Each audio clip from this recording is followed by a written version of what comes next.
Welcome to the Legends of Kansas podcast with Chris Harris, the legend. My name's Brandon McAnderson. We are going to recap the KU versus K-State game. We're going to talk about what the struggles are and hopefully what some of the solutions are. Saturday wasn't just another loss. It was a kind of game that makes you look in the mirror. Kansas came into the Sunflower Showdown favored for the first time and walked away with the biggest loss in the Lance Leipold era. The problem was up front.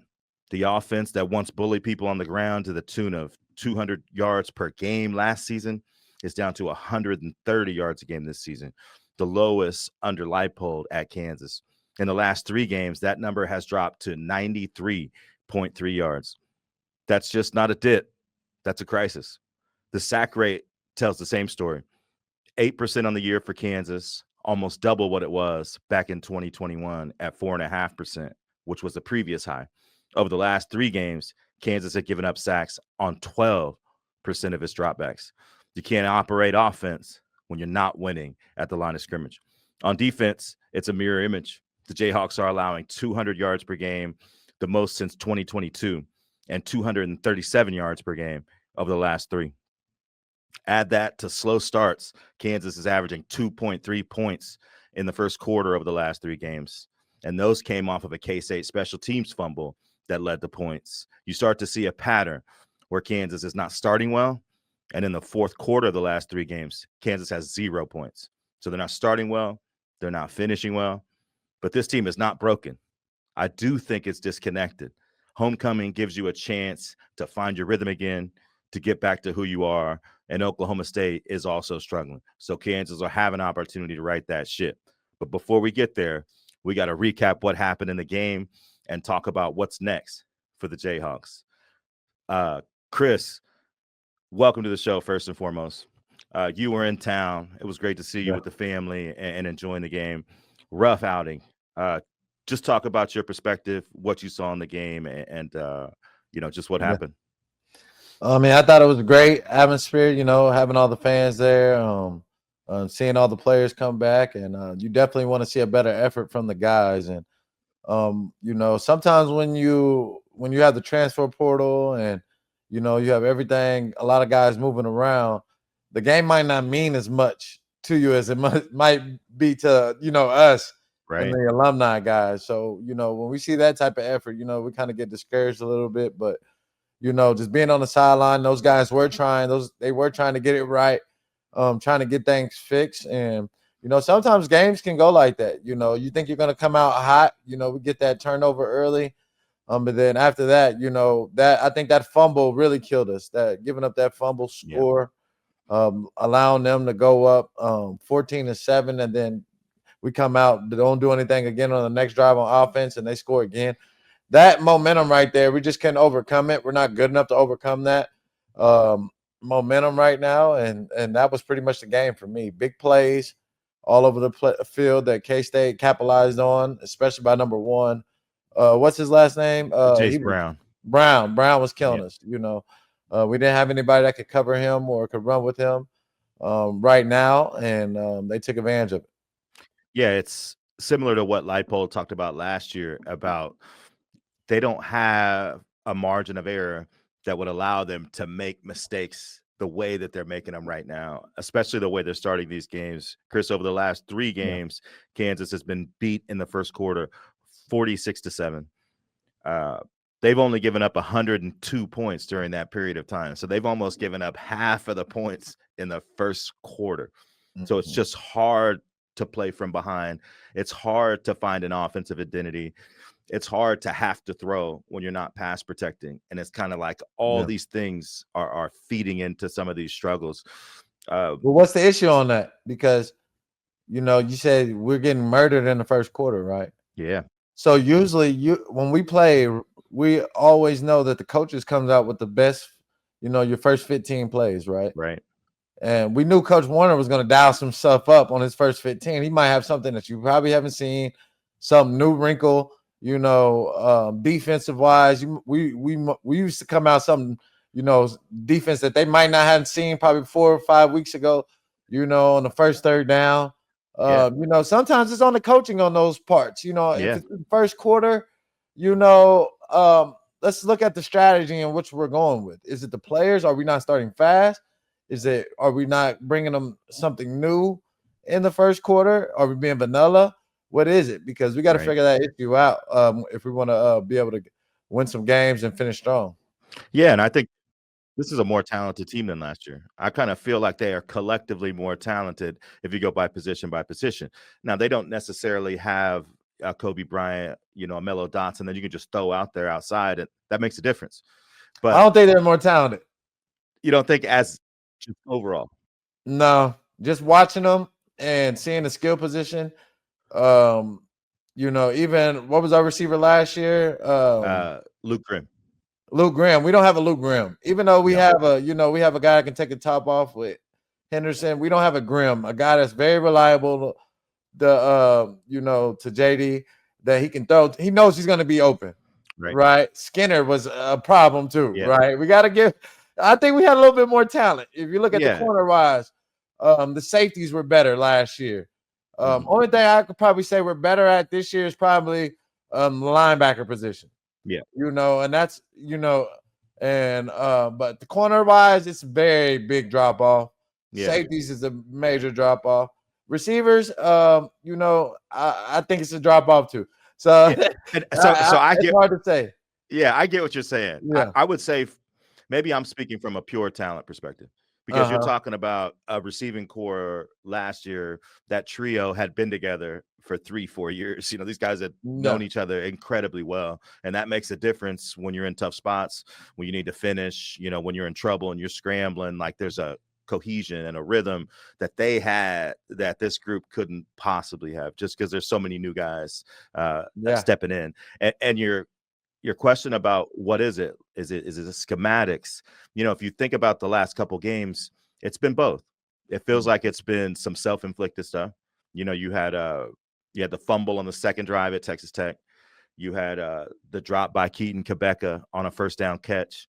Both of those things happened in the Texas Tech game. Central Florida turnover on downs near midfield, sack on the opening drive. So it's back to that margin of error. Can you survive a negative play on first down? Not right now. Can you survive a 2-yard gain on first or second down? Not right now. We just have not been able to convert on third down this year. And the drop off is stark.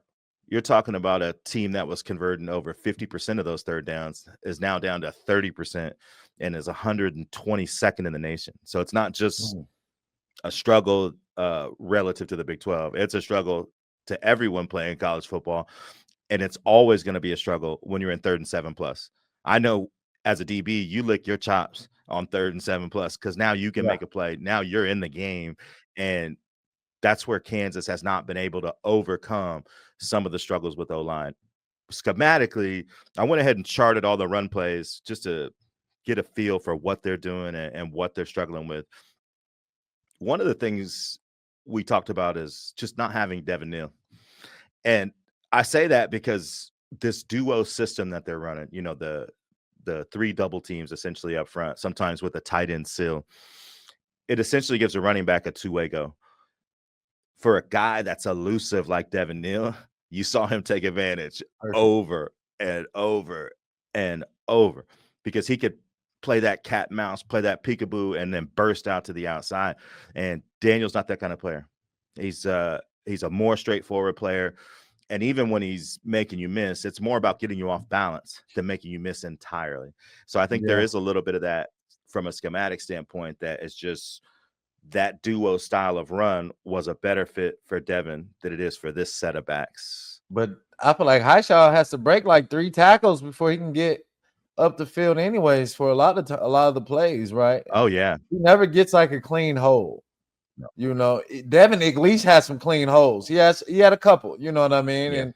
Yeah. But Devin also made the first guy miss. Yep. And I see Highshaw is making the first guy miss, but he has to break by 2 other tackles, after that. So I like Highshaw. I'm not saying this scheme doesn't fit him, but I think we can get some more power runs, right? These, the duo is for a more, like a running back we got coming in next year, Katie Jones. Mm-hmm. From Jinx, Oklahoma. Now he's going to be a problem next year. That's going to fit Lance's system. That's going to be able to, have that Le'Veon Bell type patience in the hold and then burst, kind of like Neil and Le'Veon. I kind of those Alvin. They're all kind of similar with that patience. And we just, Highshaw's not that type of running back. Yeah. So I would, like you're saying, let's kind of change up the scheme to let's get some more power runs, some more downhill running. That might fit him better. To try to, we got to get some running production.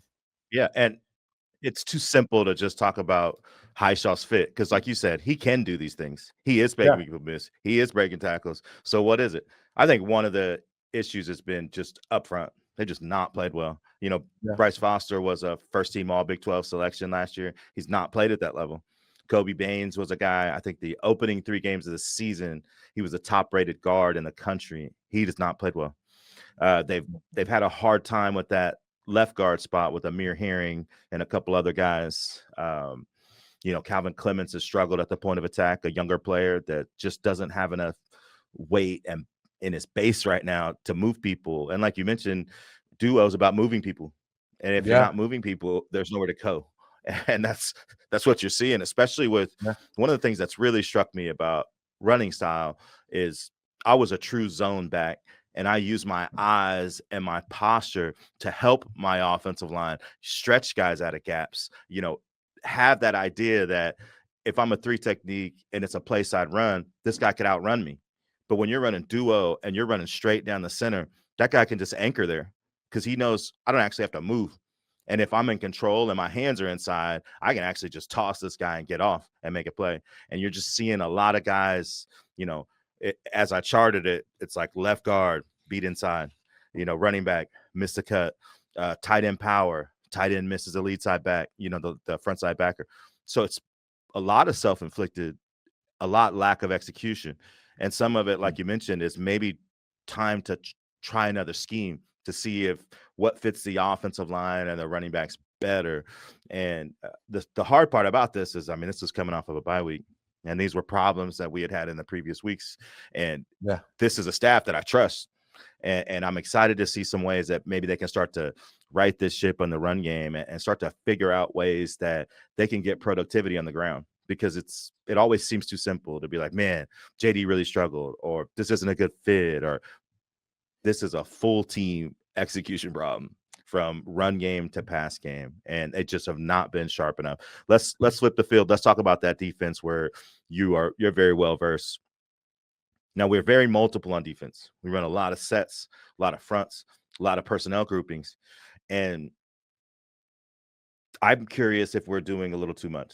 It just seems like sometimes in pass, we're missing. I think we cut a China concept loose against K-State, which is it's a day one install. And some of these like simple concepts that Kansas State was running, flooding cover 3, which is something everybody's hit us with this season. What are you seeing on defense? What things would you like to see changed or adapted to fit the scheme?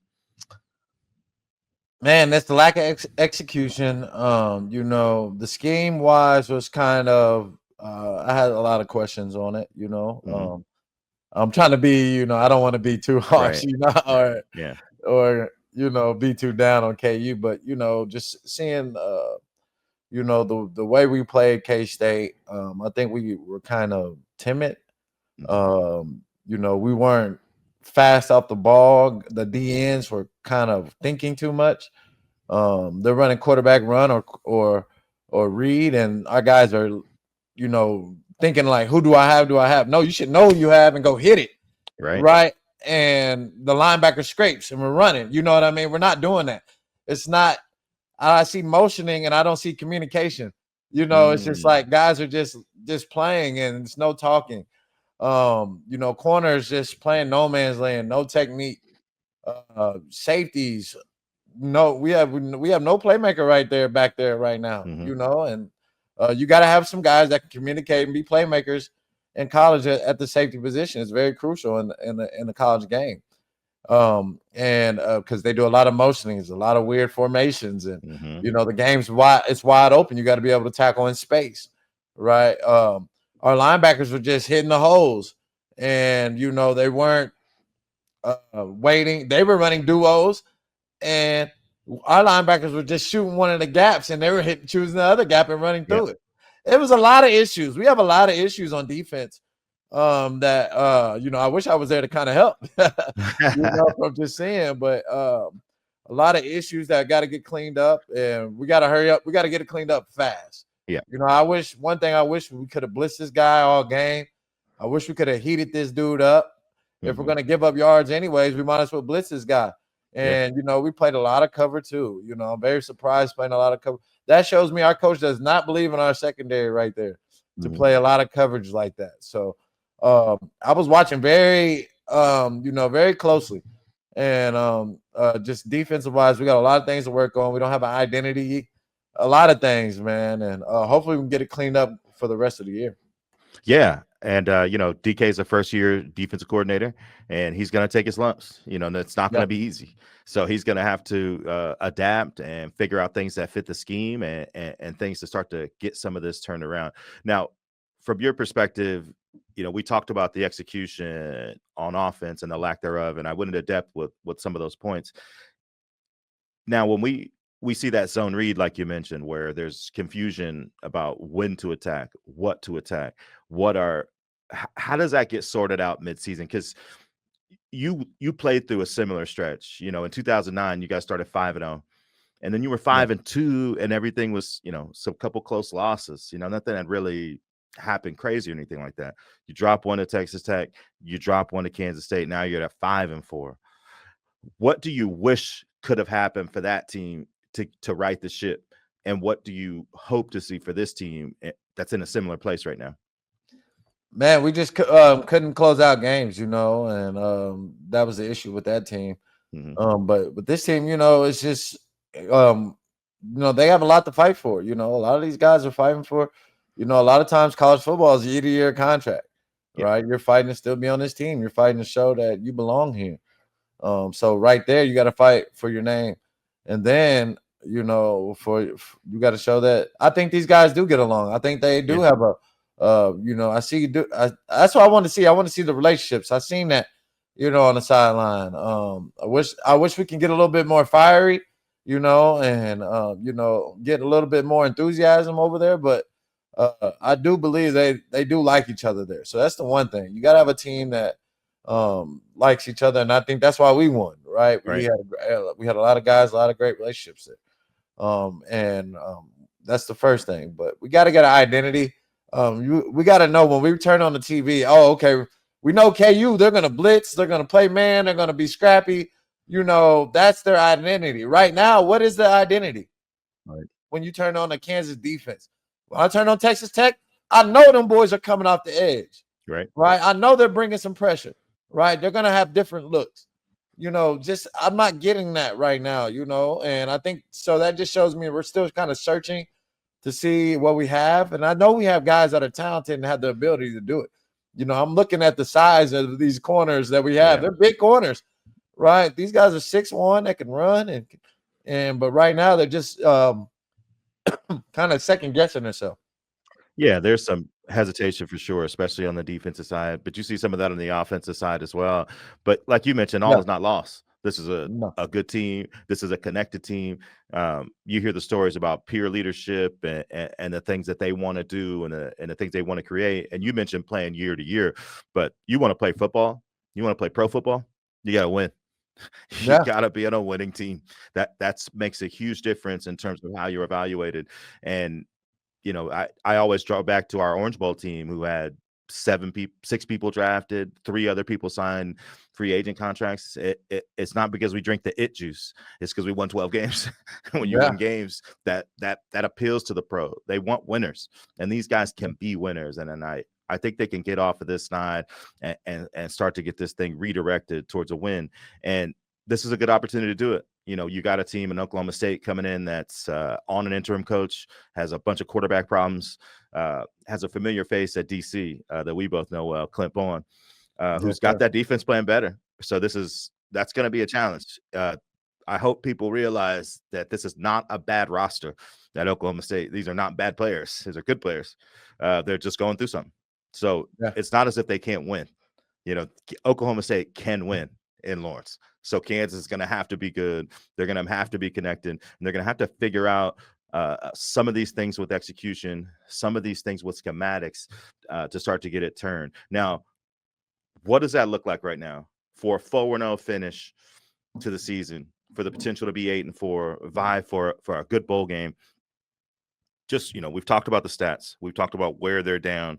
We're talking about where the execution has faltered. For you to look back here in 4 weeks and see a team that's found its rhythm and started to look like the team we expected them to be, what do you want to see in this coming game? I think JD's gonna have to play a lot better. He's gonna have to throw the ball more accurate. There was times Coach did have some, great play calls. Guys were open. He just overthrew them. Yeah. So I think these next couple of weeks, we need him to be on point. Accuracy. If we got guys open, you got to be able to fit those balls in because, like you said, the margin of error is very slim. So that's the main thing I want to see. I want to see him get back in the rhythm, him back making those good throws, and that's what it's going to take for us to win these next 4 weeks. So O-line getting back nasty, getting those run games back open, and D-line, get back to the pressure, right? Get back to being able to cause havoc on the quarterback. That's slowed down a lot, right? And we need to get that back going because it looked very promising versus Missouri. Absolutely. And early on in the season, I'm like, oh, we got a D-line, Yeah. But that's kind of slowed down the last couple of weeks. So we need to pick that back up. And for us to do that, it's just getting back to the fundamentals, get back to the simple things and making sure you know what you're doing out there on the field. Yeah, your question about Kansas defensive identity, our opponent, K-State, they've played the same for 10, 15 years. They're going to play close to your receivers. They're going to be aggressive, and they're going to dare you to throw the ball over their heads. Now, sometimes people throw the ball over their heads, and they lose those games. But that's their strategy. That's the way that they play. And they came in and did what you'd expect them to do. And they had a lot of success doing it. And like you mentioned, it wasn't just like schematic issues. The play that sticks out to me was the last 4th and 10, 35-17. There's about 10 minutes left. Kansas State had 10 people on the field, and the 11th guy was running onto the field from the numbers and had Broden Gruen, our tight end, who was running a drag, who was wide open. And JD shot a quick back shoulder fade to E-Man, and it was incomplete, and that was pretty much the end of the game. But it was a microcosm of, JD's eyes just never got right in that game, and there just was a execution piece that was missing. Now, I will say he's probably the person I'm worried about the least. We've seen him in every scenario, under every type of offensive line, and he's always found a way to do it. One of the things I thought was interesting, though, was under Leipold, even when they had Kotelnicki, different versions of this team, man coverage has given them trouble. Man coverage gave the last iteration of receivers trouble. What they used to do to counteract it was option. So one of my favorite games for this regime was down at Houston in 2022. They were down 14-0. Houston had a really good defense. They started playing man and kind of just beating us up. And they went to that option game, and it just like that. JD took over. And for me, over these next 4 games, I want to see option. Because the only reason for not running option would be to protect JD. But JD's getting hit all the time. He's getting hit when he throws the ball. He's running 3-4 quarterback sneaks out of necessity.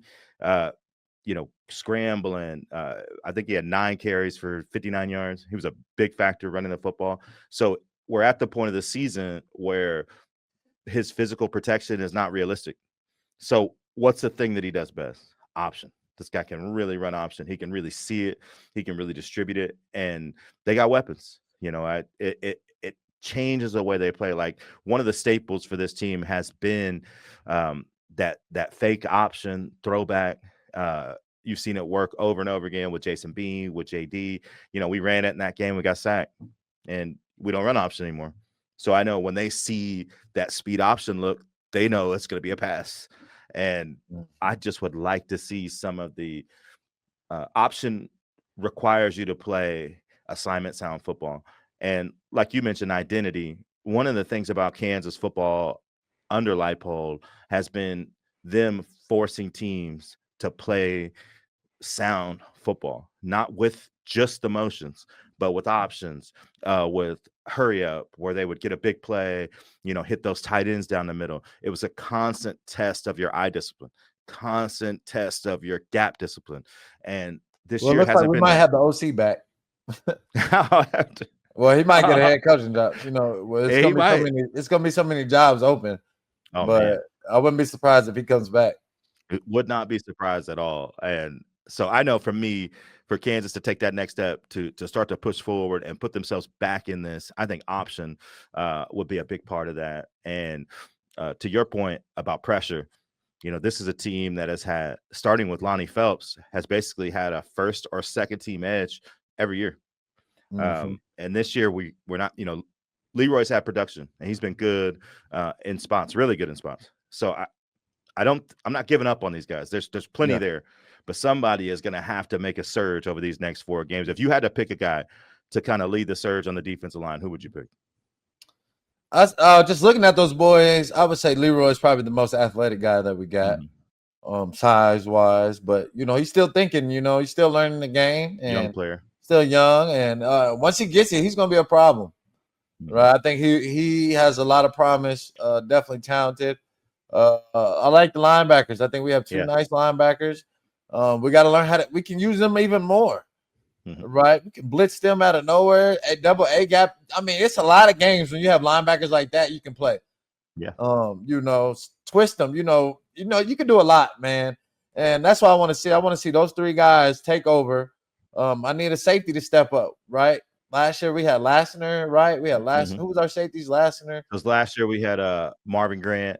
We had OJ Burrows. OJ was very good. Yeah, Burrows was a monster last year. Right, we're definitely missing him.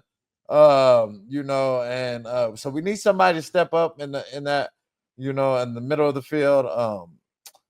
My right corner, I need him to play better. He's still, still young corner, but we still need him to pick it up, going on for the rest of the year. But if those 3 main guys, Leroy Harris and both my linebackers, continue to take their game up to another level these next couple of weeks. KU defense has a shot to turn it around. Yeah, and I'll take the same question on the offense. For me, it starts up front with Bryce Foster. I think this guy, coming into the season, people had him the second-rated center for the draft, and he earned that. By the way, he played not just here, but at Texas A&M. Had a great year last year. This is the guy that's got to get going. I mean, this guy was one of the best players in the Big 12 last year, bar none. Regardless of position. And he just hasn't been that. You watch him on film and he's not getting to the second level. There's communication breakdowns where they're running duo. It's a simple look and they're just not blocking the right guy. I think the most troubling thing for me was how often K-State got home on twists, like guard center twists. They did a double A twist and ultimately the offensive line was off levels. They're not getting depth. So when we're talking about twist stunts, listeners, the offensive line has to be next to each other to pass it off. If you play with bad technique and you're a little bit too forward, you're not going to be able to adjust to pass it off. So now they can use that space to get behind you and make it hard for JD, make it hard for the back. That first 4th down where JD ended up fumbling, that was a twist stunt where he stacked the center, running back committed to the wrong guy, and he simply just ran through and made the play. So these are not complex systems. They're not complex blitzes or looks. And a guy like Bryce Foster, who's played in the SEC, played the Big 12, seen every defense there is, it's not complicated for him. So I think it's just a matter of him playing better and his guard mate, Kobe Bain. These guys were supposed to be the foundation of this offensive line. These guys are good players. These are guys that I thought and still do think they have Sunday futures. But if they're going to prove that, the time is now, because this is, you're going to see good defensive lines in Oklahoma State. You're going to see a good defensive line in Utah and Iowa State. If you want to be a Sunday player, this is the time to prove it. Especially Utah. Yes, Utah's got some dogs. Utah starting quarterback is from Tulsa, man. Keep telling y'all, man. People got to start going back and taking it serious out there. You gotta listen to Chris Harris on the Tulsa, man. Tulsa's got this thing jumping. What about the DB, the corner that just decommitted, man. That was tough. You know, what was the guy, JJ? JJ Dunnigan. I would say that that was tough. That was tough. We lost 2 games, man. We lost K-State and we lost the top corner, man. So, man, it's a bad weekend for us. It's tough because this guy's like a special talent with a special skill set, 6'4", 210 pounds, can catch a wide receiver screen and take that to the house, can play the alley from 15 yards away, just run it, tackle people. He's a guy with the potential to play both ways. So it hurts. And but what losses do is they reinforce urgency. And you work with kids this age. You understand they got to be looking out for themselves in a different way than they did when we were playing college football. We're not talking about how much more you like the campus.